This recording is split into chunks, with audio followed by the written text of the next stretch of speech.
the cost for the simplified restructuring process, is it still affordable for small businesses, especially micro ones? I think that was the first part of the question. I mean, the answer is really there's an eligibility criteria. So even before you're accepted to the process and have to pay this fee, there will be an assessment as to whether there's any prospect of this company successfully being restructured. So if there's a prospect of it being restructured, chances are there are assets or there is some viable businesses capable of generating revenue, in which case it does make sense. This 19K should be seen as sort of should be viewed in that context. So it doesn't matter if you don't have the assets now. The point is that because if you are accepted to this program, there'll be a moratorium, so you can preserve your cash flow for other things, such as paying for this. And the more critical thing of getting the business restructured, that does help you in terms of prioritizing the cash. I think what people don't realize is with the restructuring, your cash needs change.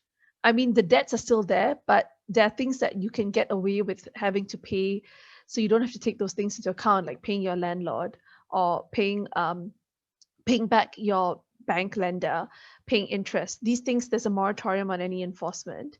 So yes, it may be a bit expensive for extremely micro businesses, but it would only be payable where there is something to restructure. So it would be worth it at the end to get a viable business out of it.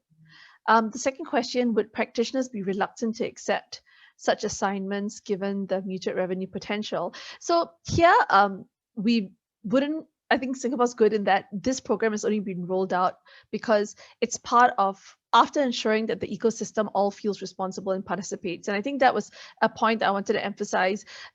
You can't just restructure, or you can't save companies and jobs relying on just one person, like the company themselves or the government. That creates a crutch mentality. It's really about an ecosystem where everyone has to play a part. And in Singapore, the way it's happened, this has been rolled out, is it's in tandem with the banks participating, with the practitioners participating, with all the different stakeholders in the ecosystem participating and doing their bit. So from the practitioner's perspective, there is already a panel of practitioners who have volunteered, and the fees are fixed because they've committed to a certain fee, and that fee's been approved by the official receiver. So they are paid not from the application money or from the revenue of the business, but I'm guessing that the government subsidizes what that payment is. So we don't have to worry that practitioners won't want to take it up. There's already a panel of practitioners who have committed to doing so.